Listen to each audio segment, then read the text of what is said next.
Mesdames, Messieurs, bonsoir et bienvenue à tous dans un Nouvelle Donne en toile de fond de cette édition des Nouvelles Donnes. Comme chacun le sait, les nouvelles qui nous parviennent de l'Est du pays, notre patrie est en péril, notre pays est en danger.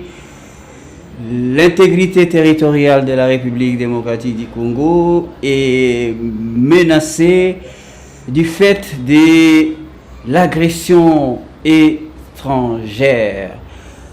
Alors, il y a besoin d'éclairage, des idées des filles et des fils de ce pays, où qu'on se trouve, pour aller dans les sens de la désescalade, pour aller dans le sens de la paix, tout simplement. Les partis politiques ont le devoir, comme vous le savez, d'encadrer les masses populaires, d'encadrer leurs militants dans le sens de les éclairer sur les enjeux politiques de l'heure. Alors, par rapport à l'introduction que je viens de faire, j'ai l'avantage en face de moi, le secrétaire général de ce parti dénommé Envol, parti cher au cœur des maîtres Deli Sesanga, son initiateur, son chef des partis. Alors en face de moi, sur le plateau des Nouvelles Donnes ce soir, son secrétaire général, maître Rodrigue Ramazani, un éminent juriste, on va dire l'homme qu'il faut à la tête qu'il faut. Il va nous apporter le point de vue de son parti par rapport aux enjeux de la maître Rodrigue Ramazani. Bonsoir. Bonsoir, très cher Simplice, c'est heureux de vous recevoir ici à l'Envol, le parti qui mène le combat démocratique de manière républicaine. Oui. Ok, merci à vous d'avoir accepté l'invitation des Nouvelles Donnes. La première question est celle-ci, maître Rodrigue Ramazani. Alors, je le disais, les nouvelles ne sont pas réjouissantes. Notre pays est victime d'agressions à l'est du pays. Ces dernières semaines, ces dernières heures, on va de désolation en désolation. Quelle est la bonne lecture du point de vue de votre parti par rapport à ces enjeux sur le plan sécuritaire, sur le plan politique et sur le plan diplomatique? Maître Rodrigue, quelle est la bonne lecture par rapport à tout ça, selon vous? En tout cas, merci pour votre question. Évidemment, notre population traverse un moment sombre à l'est du pays, précisément dans la province du Nord Kivu. Aujourd'hui, nous nous sommes tous réveillés que le chef-lieu de la province est tombé entre les mains de l'agresseur, chose qu'on pouvait éviter. Je tiens d'abord, d'entrée de jeu, à compatir avec nos compatriotes qui se retrouvent dans cette zone occupée par l'occupant, le groupe qui ne veut pas être là, parce que c'est la place de l'État congolais, c'est le gouvernement congolais, notre armée qui devait s'y retrouver. Et les nouvelles ne sont pas bonnes. Nous avons appris, je ne sais pas, jusque-là, nous attendons les informations qui vont nous parvenir pour certifier qu'il y a eu carnage, qu'il y a des corps humains qui jonchent le sol à Goma. Nous tenons à compatir avec toutes les familles éplorées. Nous tenons aussi ici à apporter notre soutien indéfectible, nous l'envol, à nos FRDC qui, bien que de conditions difficiles, par moments dans des situations compliquées, inexpliquées, ils gardent à eux que le devoir constitutionnel qui les engage vis-à-vis de l'État, c'est celui de protéger l'intégrité du territoire ainsi que notre souveraineté. Donc nos pensées sont à eux, nous apportons notre soutien. Ici, c'est aussi le lieu d'appeler la population congolaise de manière générale à être solidaire avec nos populations de l'Est. Ne croyons pas que ce qui se passe à Goma, qui se passe à Rutshuru, qui se passe ailleurs, là-bas, ne nous concerne pas, qui sommes à Kinshasa, au Katanga, ou là-bas. C'est le Congo, c'est une partie de nous qui risque de nous être amputée. C'est pourquoi nous demandons qu'il y ait cette solidarité de la population congolaise, mais aussi ce soutien que l'envol apporte au FARDC, que cela soit accompagné ensemble avec le soutien de la population tout entière, parce que nos militaires en ont besoin, parce qu'ils donnent ce qu'ils ont le plus cher en eux, c'est la vie. Ils donnent leur vie pour défendre la patrie, et nous leur devons cette reconnaissance et respect, mais aussi le soutien. Maintenant, sur la situation qui arrive à l'est du pays. Sans oublier... Vous savez, avant d'aller plus loin, vous permettez de vous couper la parole, Maître Rodi Ramazani, vous êtes d'un parti politique d'opposition et selon plusieurs sources, selon certains langages, on dit de vous, de l'opposition, que vous n'êtes pas trop présent, trop visible pour vous exprimer par rapport à la situation de l'Est. Que malheureusement, je ne peux que prêcher pour ma chapelle. Lorsqu'on dit que l'envol n'est pas présent pour proposer, pour parler de la situation de l'Est, c'est faux. Par contre, l'envol dira que l'envol n'a jamais été écouté. L'envol n'a jamais été entendu. L'envol, généralement, a été traité des haineux, des jaloux, parce que nous portons des propositions contraires de ce que le pouvoir engageait. Pour revenir à votre question, d'abord, avant de revenir aux questions d'avant, pour fixer, déjà le 2 juin 2022, l'envol était dans la rue, sur l'ensemble du territoire national. Nous avions organisé une marche de soutien au FARDC. L'année dernière, 2024. Non, c'était en 2022, quand l'agression a commencé à Bunagana. Okay. L'envol était dans la rue sur l'ensemble du territoire national avec toutes nos structures. Okay. Un appel lancé par le président national d'envol, à l'époque député national, Délice Sanga. Okay. Donc on ne peut pas reprocher à l'envol de ne pas être solidaire avec la cause nationale. Nous sommes solidaires. Et il y a à peine 3 jours passés que le président Sanga a fait un message à la nation pour compatir sur la situation qui est arrivée et orienter la population et appeler à une mobilisation autour. Donc, on ne peut pas nous accuser. Mais ce que nous, par contre, nous fustigeons, c'est ces comportements. C'était déjà une façon pour vous de vous mobiliser, non seulement vos militants, mais l'ensemble du peuple congolais face à l'agression étrangère. Face à l'agression étrangère. Oui. Ce n'est plus à cacher cette agression parce que c'est documenté. Documenté par plusieurs rapports des experts des Nations Unies. Évidemment que c'est le Rwanda qui agresse le Congo. Et nous, l'envol, et le président national de l'envol, Délice Sanga, condamnons cette agression. Nous le condamnons. On ne s'en cache pas. Nous le disons. Mais maintenant, il faut que... Depuis la prise de Bunagana, vous dites? Depuis la prise de Bunagana, je vous ai dit ici, le 2 juin. Le 2 juin, l'envol était dans la rue pour soutenir le FARDC. Je dis sur l'ensemble du territoire national. Mais par contre, parce qu'il faut parler de contexte, dire aux Congolais notre analyse de la situation. Le président Tshisekedi est arrivé au pouvoir en 2019. Il entre dans des conditions que nous connaissons tous. Tant soit peu, il est là, président de la République, dans une forme de coalition FCC-Cash. Donc un problème de politique interne surgit entre les membres du FCC-Cash. Le président de la République pour conforter sa position, a décidé de tisser des relations avec le Rwanda et l'Ouganda, mais aussi il a pactisé, je crois, même sur la RTNC, il a dit dans une conférence, il a reconnu que le M23 était ici à Kinshasa pour discuter. Ils ont fait 14 jours, c'était bien sûr comme il est dit. Non, il disait que c'est son ministre. C'est son ministre. De l'Intérieur. Mais de toutes les façons, lui.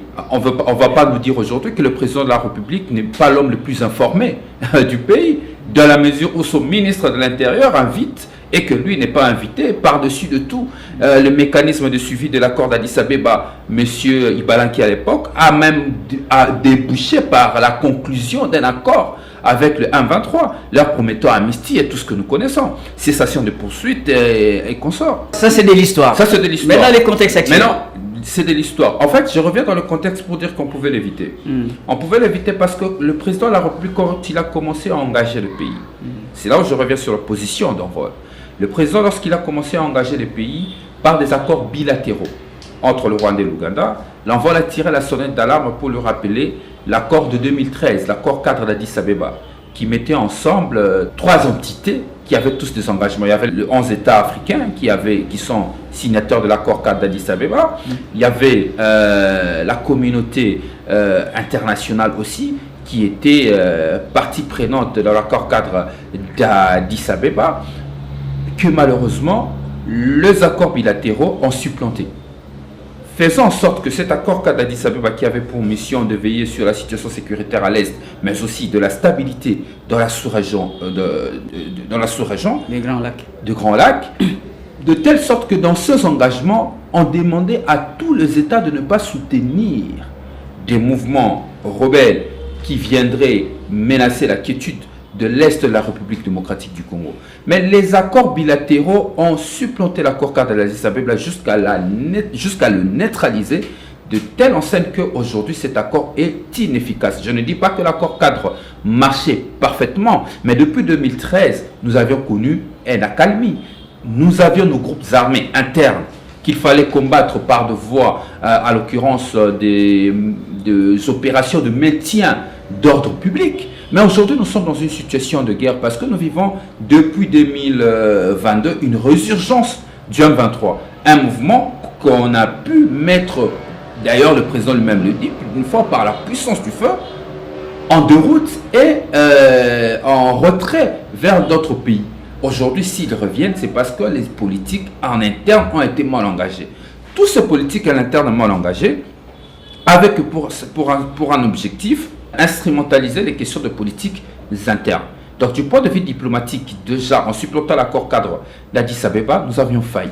Donc on dit, selon le responsable actuel du mécanisme de suivi de cet accord, que l'accord d'Addis est essoufflé.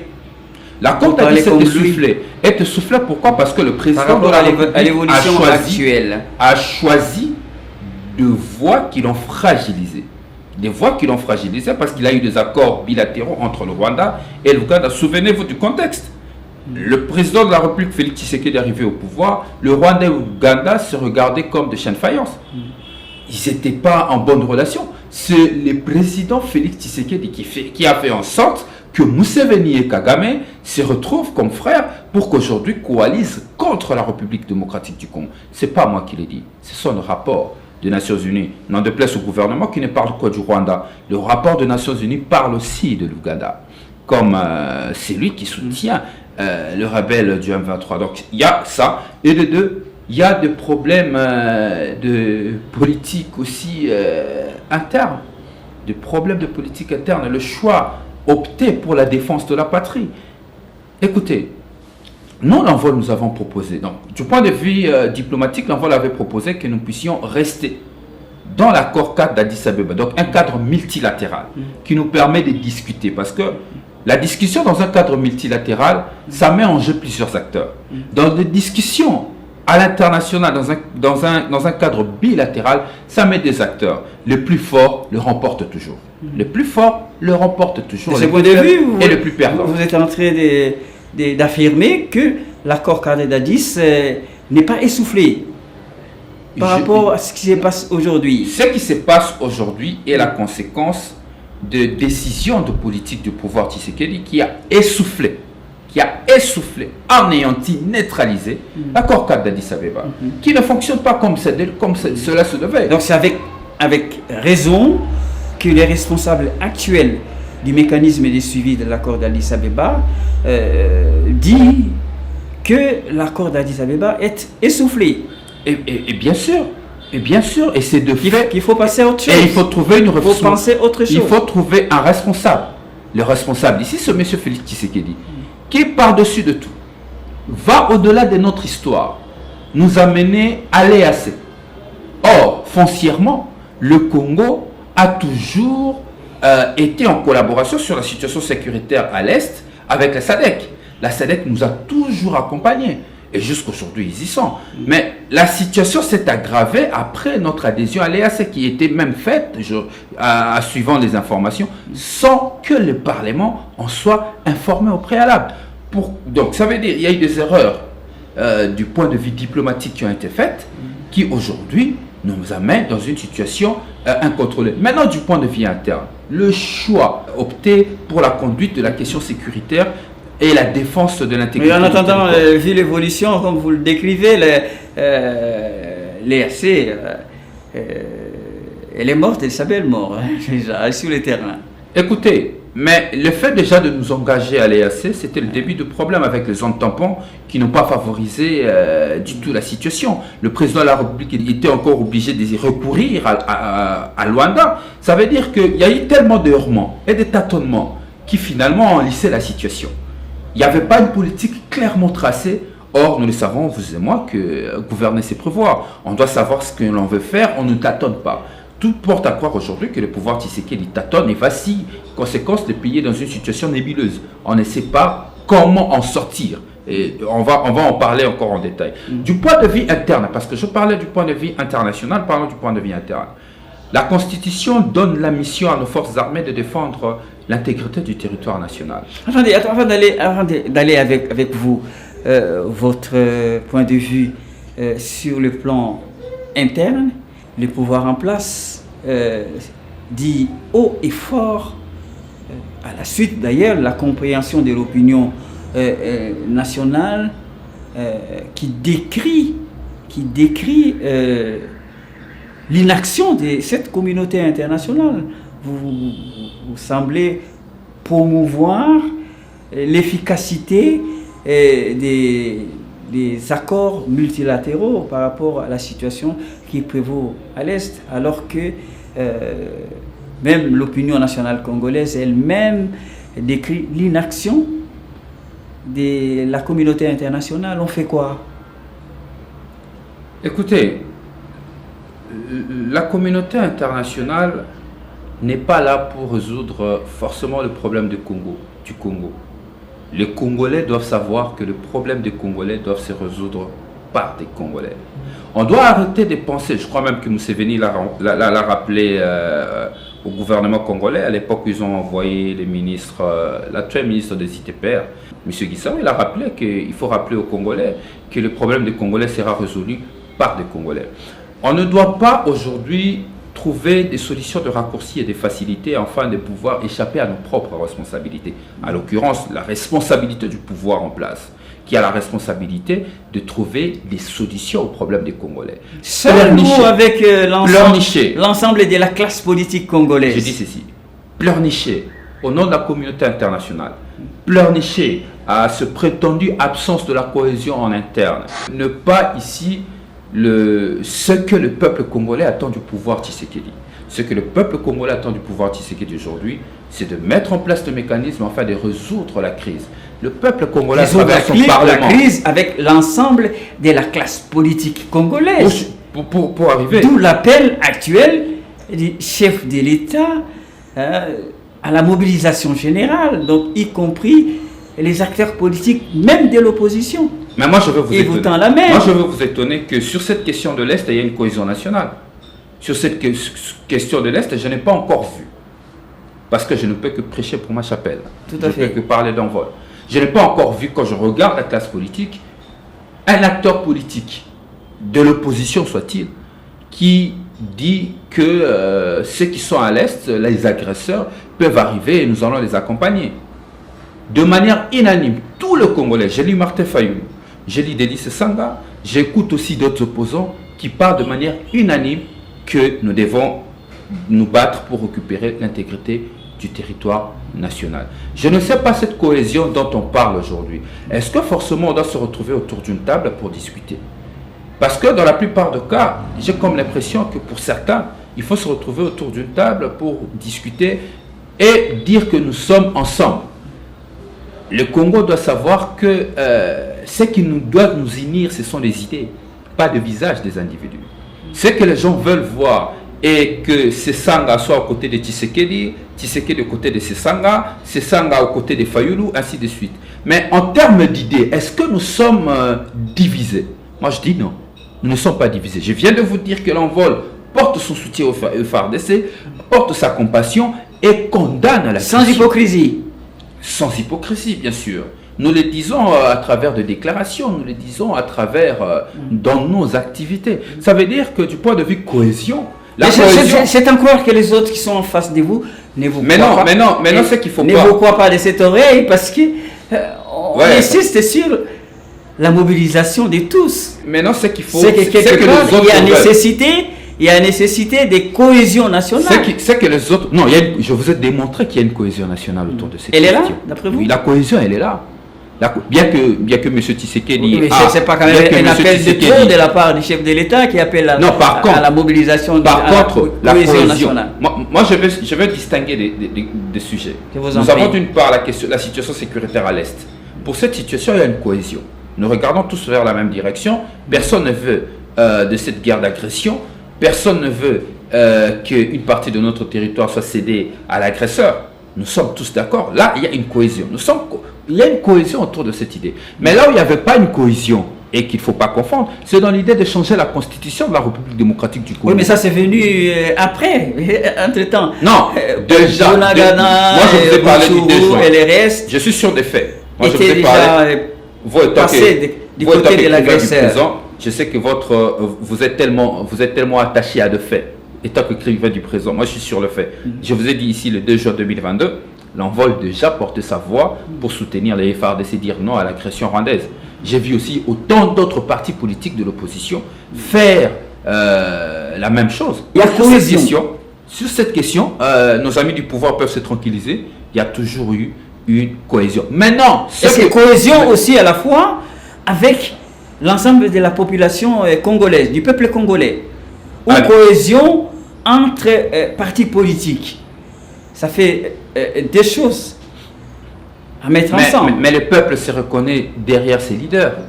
Le peuple se reconnaît derrière la position de ses leaders. Lorsque nous disons tous non à l'agresseur, le peuple reconnaît cette voix de l'envol qui dit non à l'agresseur. Maintenant, ce que le pouvoir veut et que c'est ce qui n'arrivera pas, ce que le pouvoir veut est que nous puissions occulter les responsabilités. Ça veut dire, M. Tshisekedi a commis des erreurs du point de vue de politique diplomatique, comme je vous ai expliqué, et du point de vue de politique interne, en décidant de fragiliser notre armée en recrutant des mercenaires payés à 6 000 $ alors que nos enfants étaient moins payés, moins motivés. Qui reste à prouver. Hein? Écoutez, ce sont des informations qui sont lues dans des articles de journaux. Reuters l'a écrit. Au-delà de ça, le choix d'amener des personnes qui ne sont pas du corps de l'armée pour le ramener dans ce corps discipliné et organisé qui est les FARDC, donc des civils qu'on appelait les Ouazalendo. Nous, l'envol, nous l'avions décrié, mais on a dit qu'on n'était pas des patriotes. Parce que pour nous, l'envol, la solution à cette crise, la solution à la crise sécuritaire au pays, c'est d'arriver à monter une armée avec une capacité de dissuasion éprouvée. Lorsque nous aurons une armée avec une capacité de dissuasion éprouvée, nous arriverons à reconquérir la paix et à la pérenniser, cette paix. Mais on parlait davantage de la montée en puissance des FARDC. Vous constatez. C'est pas donc, malheureusement. C'est pas des mots balancés comme ça. Ce sont vraiment des mots balancés parce que le Congolais, à travers leurs représentants, ont donné au gouvernement de la République, par la loi de programmation militaire, 1 milliard de $ pour la gestion de l'armée, les questions de l'armée. Notre armée devait monter en puissance. On n'aurait pas subi cette honte honte profonde que nous subissons dans notre sang, l'orgueil des Congolais. Le Congolais aujourd'hui est obligé de baisser sa tête parce que ils nous ont promis qu'ils prendraient Goma et ils ont pris Goma. Mais nous avions donné nous avons donné 1 milliard de dollars. La question qu'il faut se poser tous, qu'est-ce qu'on en a fait? Est-ce qu'on en a suffisamment mis pour construire des casernes de nos militaires? Est-ce qu'on a amélioré les conditions des formations de nos militaires, mais aussi leurs conditions sociales? C'est à ces questions que le pouvoir ne veut pas que nous, de l'opposition, puissions lever le temps. Et lorsqu'on nous levons le temps, ils disent que nous ne sommes pas patriotes. Non. Nous ne pouvons pas continuer d'être dans un pays, dans une république où il n'y a pas de responsable. Non, le Congo n'est pas une république restaurant où les amis venus de la Belgique sont venus se servir et se faire une santé financière.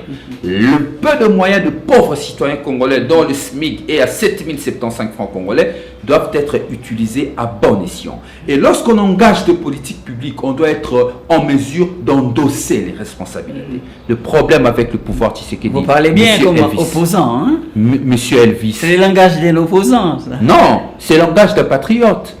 D'un citoyen congolais averti qui regarde la situation de son pays. Monsieur Elvis, le problème du pouvoir Tshisekedi est qu'il n'y a pas de responsable. On a détourné des fonds publics destinés au forage et lampadaires, il n'y a pas de responsable. On a détourné l'argent de 100 jours, il n'y a pas de responsable. De Goma tombe entre les mains des ennemis, il n'y a pas de responsable. Aujourd'hui, la situation sécuritaire s'enlise. Il n'y a pas de responsable. Non, on ne peut pas continuer dans un État où il n'y a pas de responsabilité, où les personnes n'ont que de droits et pas d'obligations. Qu'est-ce qu'on fait aujourd'hui par rapport à ces tableaux sombres que vous peignez? Ce qu'il faut faire et que malheureusement... Et que malheureusement, les gens pensent que lorsqu'on pose la question comme ça à l'envol, qu'est-ce qu'il faut faire? Il y aura une solution à dire, nous allons trouver la solution en une semaine pour finir le problème. Monsieur Tshisekedi a entretenu cette guerre soit pour prendre des mesures adéquates afin de la terminer pour nous. Mais il appelle à la mobilisation générale, on fait quoi? Mais la mobilisation générale, je vous ai démontré qu'il y a une cohésion. Vous répondez de quelle manière? Il a la responsabilité. C'est lui qui a les responsabilités, vous semblez les établir.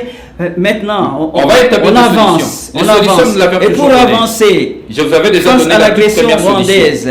Je vous avais déjà donné la toute première solution. Vous apportez quoi comme postulat? Je vous avais déjà donné la toute première solution, c'était de revenir dans un cadre multilatéral. Ce cadre multilatéral pouvant permettre évidemment de récomposer notre politique diplomatique et savoir comment actionner avec les autres. Déjà, la communauté internationale est accusée de complices avec les pays agresseurs. Vous savez, le problème, ce n'est pas la communauté internationale, le problème, c'est les sérieux des acteurs internes. Et lorsque les acteurs internes se retrouvent dans des réunions des chefs d'État, moi je n'étais pas là, j'ai suivi le président Ruto ainsi que le président sud-africain Ramaphosa. Il dit, lorsqu'on se retrouve dans des réunions de chefs d'État, on nous dit une chose, et lorsqu'on se retrouve à l'extérieur, on nous dit autre. Ça veut simplement dire que le Congo ne donne pas l'heure d'être suffisamment sérieux. Lorsqu'on dit qu'on ne combat pas aux côtés des FDLR et qu'on arrive à Luanda, on prend des engagements pour désarmer celui-ci, et que le rapport du Conseil de sécurité des Nations Unies en dit aussi autrement, ça veut simplement dire qu'il y a un problème de sérieux dans la conduite de notre politique nous-mêmes en interne et à l'international. Donc le problème aujourd'hui, ce sont les errements du pouvoir Tshisekedi. Il ne faut même pas mâcher de mots là-dessus. Nous sommes contre l'agression, mais nous sommes aussi contre ces tâtonnements du pouvoir Tshisekedi. Donc, première solution, améliorer notre action diplomatique. Et pour le faire, il faut arriver, non seulement revenir dans un cadre multilatéral, reformer notre action diplomatique. Avec la même communauté internationale. Et l'envol le dit d'ailleurs dans un projet. Dans un projet présenté par l'ancien candidat président de la République, Denis Sanga. Le projet est appelé le projet de la refondation du Congo. Dans ce projet, dans le premier pilier de notre projet, nous parlons de la reconquête de la paix et de sa pérennisation.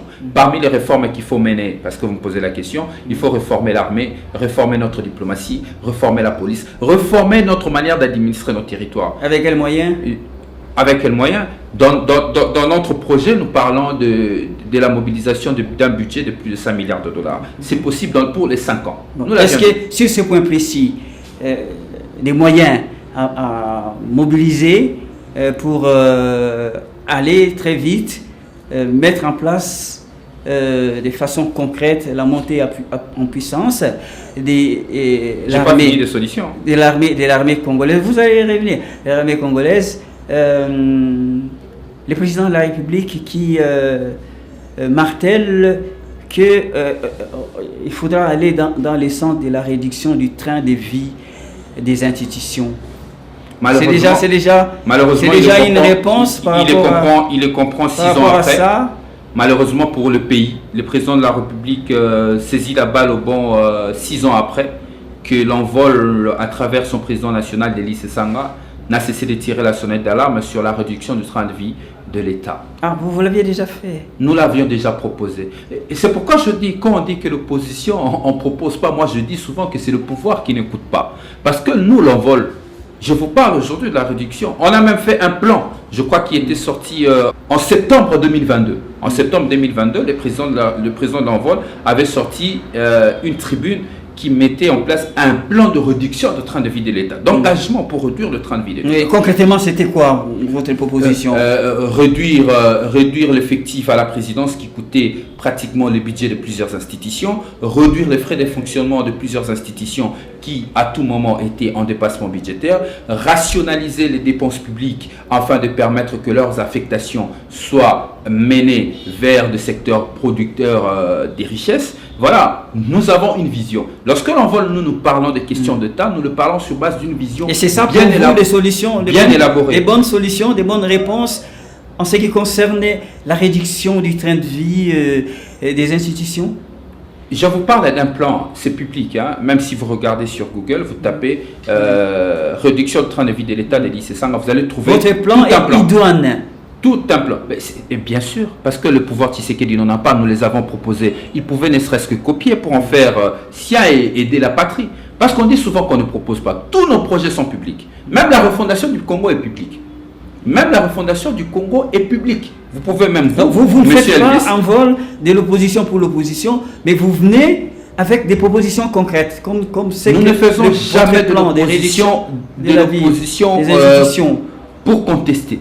Nous faisons de l'opposition avec des contre-propositions. Je parie même que nous sommes le rare parti politique qui porte de vraies propositions sur la place publique, sur des questions de politique publique, sécuritaire. Sur toutes les questions de conduite de la vie nationale, je vous dirai ce que l'envol pense sur ces questions. Et nos solutions sont des solutions pas ramassées, des solutions réfléchies mûrement avec des experts sur des questions.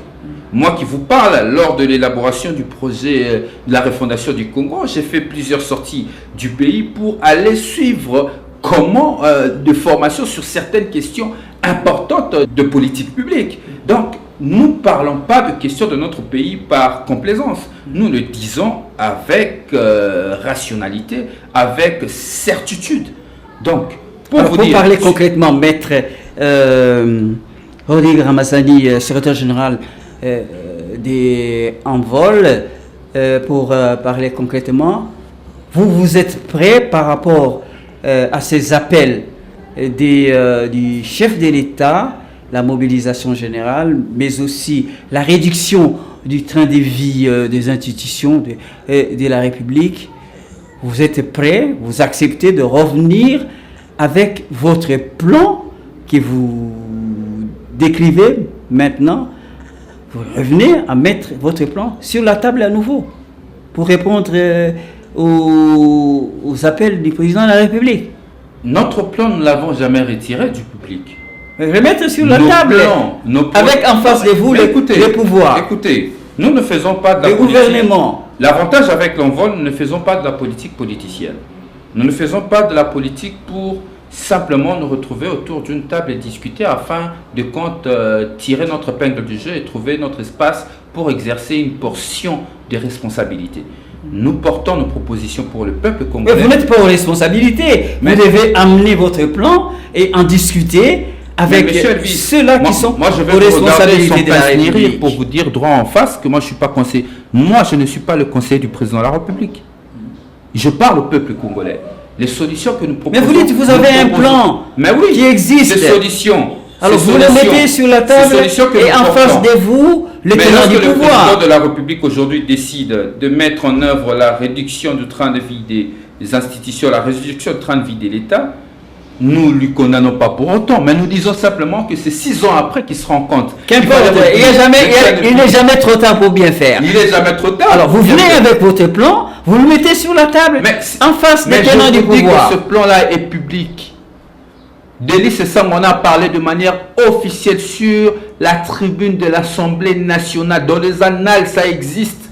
Je ne sais pas si vous voulez accuser le pouvoir. Vous dites qu'il y a un instant, vous n'êtes pas écouté. Peut-être que cette fois, vous serez écouté. Parce que ce sont des questions simples que le pouvoir Tshisekedi peut tirer quelques tiroirs de l'Assemblée nationale et trouver des réponses sur des questions que Délice Sanga a proposées, notamment sur la question de la réduction du train de vie de l'État. Ce qui nous importe aujourd'hui, c'est de trouver la solution à cette crise. Nous avons parlé de la solution sur le plan externe. Nous disons que sur le plan interne, il faut réformer notre armée, la police, ainsi de suite. Mais une des meilleures solutions qui nous reste, et je crois que c'est une solution importante, parce qu'aujourd'hui, lorsque vous regardez les sphères politiques du pays, vous vous rendez compte que les présidents de la République et son pouvoir, ils sont en panne d'imagination. Et à suivre d'ailleurs le dernier speech du ministre de la Défense, cela nous en dit beaucoup. Et je crois que la meilleure des solutions qui reste à ce pouvoir, notamment au président Tshisekedi, c'est une démission. Il peut démissionner afin de permettre que le pays soit dirigé. C'est trop simple à dire. Il y a des mécanismes pour arriver au changement, notamment les élections. Non mais attention, je suis dans un cadre constitutionnel. Je ne suis pas en dehors de la Constitution, ma proposition, de la démission du président. Parce qu'un des mécanismes pour mettre fin au mandat du président de la République, c'est ces mécanismes les élections qui lui revient, c'est la démission. Le président de la démocratie par excellence. On va aux élections, on attend les élections. Non, vous avez les élections, il perd les élections, soit il démissionne ou un cas d'empêchement définitif. Mais on ne peut pas... Ce qui n'est pas encore le cas aujourd'hui. Hein. Moi, je ne parle pas d'empêchement définitif. Je lui demande à lui s'il est encore patriote. Oui, c'est un homme de l'opposition. Si le président de la République, il est encore patriote. On regarde la situation du pays, il peut déposer le tablier afin de permettre une transition constitutionnelle, pouvoir amener le pays ailleurs. Vous savez, ça ne sera pas le tout premier président de la République qui démissionne en pleine guerre. Vous avez le cas de Paul Reynaud en France qui démissionna le 16 juin 1940. Et c'est d'ailleurs à cette occasion... Autre temps, autre mers. Non, c'est une réalité parce que ça ne peut pas choquer les gens. Ce sont de réalités. Ce sont de réalités du monde qui ont arrivé. Il y a aussi Boris Eltsine qui démissionna en 1999 pendant la seconde guerre de Tchétchénie. Quand il part, c'est Vladimir Poutine qui prend de relève, qui va jusqu'à annexer le Tchétchénie parmi les entités. Ok, revenons chez nous. Donc ça veut dire, je reviens chez nous. Aujourd'hui, le président de la République, il n'est pas trop tard, oui. Aujourd'hui, le président de la République, et son pouvoir, ils sont en panne d'imagination. On peut rectifier les tirs. Je peux vous dire, quand je suivis le ministre de la Défense aujourd'hui matin, j'étais scandalisé et j'ai compris que on ne prend pas suffisamment le problème des Congolais au sérieux et qu'ils ne sont plus à leur place. La meilleure des choses à faire aujourd'hui, c'est de trouver la possibilité patriotique. Bon, le ministre de la Défense, en déposant la démission. Il a peut-être... on peut lui accorder le bénéfice du doute, il a parlé peut-être pour lui-même, il n'est pas le porte-parole du gouvernement. Est-ce que... il est le ministre de la Défense, il est responsable de son secteur. Vous le connaissez mieux que moi. Est-ce qu'en vol, en tant que parti politique, vous pensez comme d'autres partis politiques ou d'autres acteurs de l'opposition qui demandent que par rapport aux appels lancés par le chef de l'État, d'aller à la décrispation de la vie politique au Congo? Il y a des prisonniers politiques aujourd'hui au Congo, de personnes qui sont victimes de leurs opinions, qui sont arrêtées. Et aujourd'hui, vous avez vu, il n'y a pas longtemps, c'était le lundi passé, il y avait une marche de la majorité qui a débouché à des casses et des pillages. Et d'ailleurs, pour votre gouvernement, le président s'est semblé victime. Qui le chef de l'État a condamné, par la suite. Mais malheureusement, c'est un pouvoir qui organise des casses et des pillages. Ça n'engage que vous. Bien sûr que ça m'engage parce que ceux qui étaient à la tête de ces activités. Nous les avons vues par vidéo, nous les avons entendues dans des émissions préparer cette activité. C'est une activité préparée. Et aujourd'hui, Denis Sesanga en est victime. Nous en sommes victimes, nous l'envolons. Le cabinet privé de Denis Sesanga a été ciblé pour être attaqué à l'immeuble Horizon. A été attaqué, brûlé, caillassé. On a volé des documents importants. Vous imaginez? Et ça, ces actes auxquels vous faites allusion ne sont pas pour décrisper l'atmosphère, pour aller dans le sens de la cohésion nationale. Mais comment on va aller dans le sens la cohésion nationale sur la question de l'STI? Mais comment voulez-vous que nous puissions les deux ne vont pas de pair? S'il vous plaît. Décrispation de la vie politique au Congo et la cohésion nationale. Parce que à chaque fois que l'opposition a voulu s'exprimer, il y a eu des répressions. On a reprimé l'opposition de manière sanglante. Il n'y a pas longtemps, Denis Sesanga en a été victime à Rond-Point Victoire. On l'a arrêté comme un vulgaire voleur. Pourtant, c'est un citoyen pour une activité informée. Mais lorsque la majorité veut manifester, même en brillant de pneus, en caillassant le bien de privé, ça, on en fait une cause nationale. Non, il y a une crispation, il faut décrisper. Il y a des prisonniers politiques. Aujourd'hui, on voit les victimes d'un jeune homme qui est arrêté de manière injuste, simplement parce qu'il est adversaire politique du vice-ministre de la Justice, qui lui a décidé au quartier Konluka de mettre ce jeune homme sous les verrous et mettant toute son influence de membre du gouvernement, collaborateur du président de la République en jeu pour que ce jeune se retrouve en prison en violation de toutes les instructions données par le procureur général près la Cour de cassation, données par le ministre de la Justice interdisant le transfert à Makala pour des raisons de diffamation ou quoi. Mais le ministre a pesé de tout son poids pour qu'aujourd'hui, ce jeune homme, ce jeune leader de Konluka, Merdi Manzengo, se retrouve détenu injustement en prison, en violation de ce droit. Vous avez des cas comme Mike Mukebai, vous avez des cas comme Seth Kikuni, vous avez plusieurs cas que nous pouvons continuer à citer. Ça veut dire qu'il y a une crispation. Et voilà, vous demandez quoi concrètement par rapport à la décrispation que vous martelez? Vous voulez quoi? Vous entendez quoi maintenant de la part du chef de l'État qui apparemment est ouvert, vous écoute pour détendre l'atmosphère, pour aller dans les dégels? Écoutez, le président, il n'y a qu'un seul président de la République. Vu la mobilisation, vu la cohésion nationale. Monsieur le président de la République doit prendre ses responsabilités. Monsieur le président de la République doit prendre ses responsabilités. Il n'y a qu'un seul président de la République. Il s'appelle Félix Antoine Tshisekedi. Peu importe les conditions dans lesquelles il est arrivé au pouvoir. C'est à lui de prendre ses responsabilités. C'est-à-dire, de manière concrète, vous attendez quoi? C'est à lui de prendre les initiatives pour arriver à cette décrispation et renforcer la cohésion nationale qui existe déjà sur la question de l'Est du pays. Pour nous, pour la décrispation politique, il faut un engagement ferme. C'est-à-dire un engagement ferme du président de la République à libérer les prisonniers politiques. Je les ai cités ici. Merdi Manzengo d'envol, Mike Mukebai, même s'ils ont commis des crimes des droits communs, même si c'est le cas éventuellement. Écoutez, nous savons tous comment les dossiers sont montés. Nous le savons tous, ce n'est pas nouveau. Monsieur le président de la République le sait. Combien d'opposants à l'époque de l'ancien régime ont été victimes de dossiers montés? Et lorsqu'il y a eu des crispations, on les a tous sortis parce que c'était des dossiers fuselés, montés en vue de museler simplement l'opposition.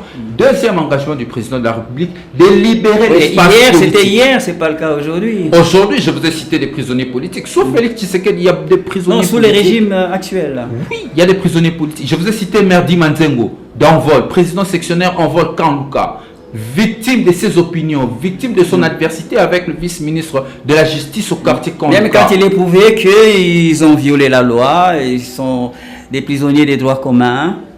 Qui prouve C'est du vent. Dans ce cas-là, qui prouve que la loi a été violée? C'est pas le vice-ministre de la Justice qui décide de clouer qui il veut, de mettre en jeu son influence, d'être proche collaborateur du président de la République en jeu pour arrêter. Le ministre de la Justice ne peut pas faire des bonnes propositions lors des états généraux de la justice pour combattre tous les maux qui rongent la justice.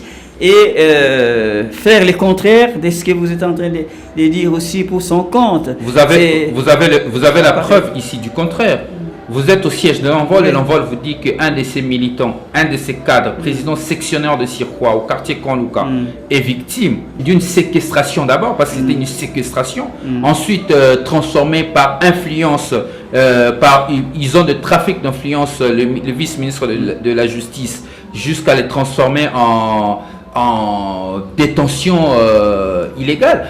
Écoutez. Bon, c'est un juriste qui parle. Bon, alors, sous votre facette de politique, hein, concrètement, Envol, on va terminer l'émission, hein, propose quoi pour changer l'ordre des choses? Non, par rapport aux conséquences issues de l'agression rwandaise sur le terrain à l'est du pays. Non, aujourd'hui, d'abord une solidarité. Dans les contextes du discours et des appels du chef de l'État. On va terminer l'émission, monsieur le secrétaire général. Oui, c'est ça que je l'ai déjà dit. Monsieur le président de la République. Mais ça sera votre dernier mot. Monsieur le président de la République a fait son discours, mais il nous a déjà trouvé dans la cohésion nationale. Sur cette question de l'Est, moi, il n'y a pas longtemps, j'étais ensemble avec les activistes au Palais du Peuple. Le peuple est en cohésion. Il n'y a pas longtemps, j'ai vu des acteurs politiques de l'opposition faire des déclarations pour soutenir nos FARDC, soutenir notre population à l'Est. Donc, le discours du président nous a déjà trouvés réunis. C'était bien que venu en retard. Mais aujourd'hui, tout porte à croire que le problème que le Congo a aujourd'hui s'appelle Félix Tshisekedi. Un des options majeures pour aider ce pays à trouver la solution, à la voie de sortie, c'est la démission du président de la République. Cette démission du président de la République aidera évidemment de pouvoir réorienter la vision de l'État autrement. C'est pas la formule du haute étoile de là que j'ai mis mettre. Même si le président de la République quitte démissionné, c'est pas Délice Sanga qui sera président de la République. Il y a une transition constitutionnelle qui est prévue. Le souci aujourd'hui est que le président de la République, dans sa vision, il est très limité. Nous constatons qu'il n'a plus d'initiative. Il a perdu l'initiative. Mais il vous tend la main. Venez tous ensemble pour qu'on trouve ensemble les solutions du Congo. Mais nous disons ceci, les solutions en sont déjà sur sa table. Le projet de la refondation du Congo existe. Il peut l'avoir, le travailler et travailler ensemble avec ses collaborateurs pour avancer. Avec vous, ensemble. Écoutez, en communion d'esprit, des Congolais, des fils du Congo. Les Congolais sont déjà en communion. L'Envol est en communion avec le peuple congolais. Là, vous me parlez de la personne ou encore de l'institution président de la République. Nous soutenons déjà les FARDC. Je pense qu'il est commandant suprême des FARDC. Donc, nous sommes déjà dans la cohésion. Maintenant, pour trouver la solution à ce problème, il faut un leadership éclairé. Les problèmes aujourd'hui, le président de la République nous a démontré à suffisance dans le sens de la désescalade, maître. La défaillance. La désescalade passe par quoi? Ramener la paix, l'état des droits, retrouver l'intégrité territoriale du Congo. Ça passe par quoi concrètement?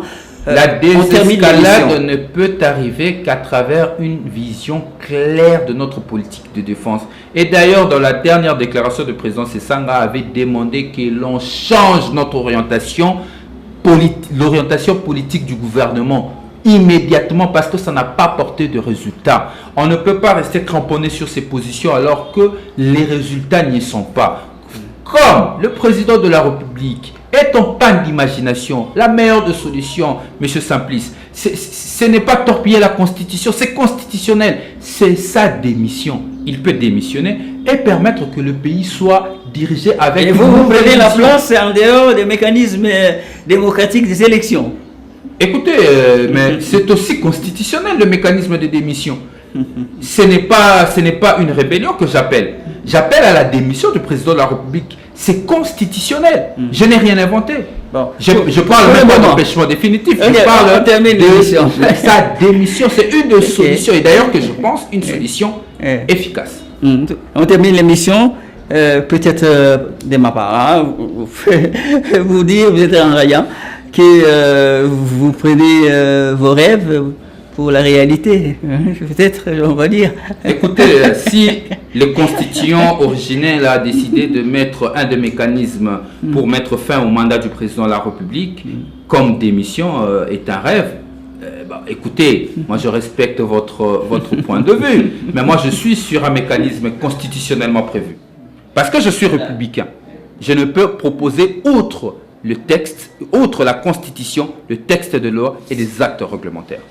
Voilà, merci à vous, Maître Rodrigue Ramazani, secrétaire général des Envols, parti cher à Maître Deli Sessanga, son président national, parti de l'opposition, est venu apporter dans le courant de cette émission ses éclairages, ses analyses, mais aussi des propositions concrètes par rapport aux appels du chef de l'État.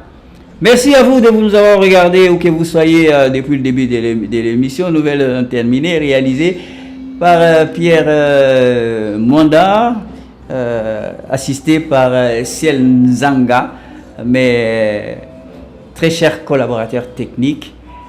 Merci à vous. Je vous retrouve très prochainement. Simplice Divine Kalunga Kalunga Kasongo. Merci à vous et bonsoir.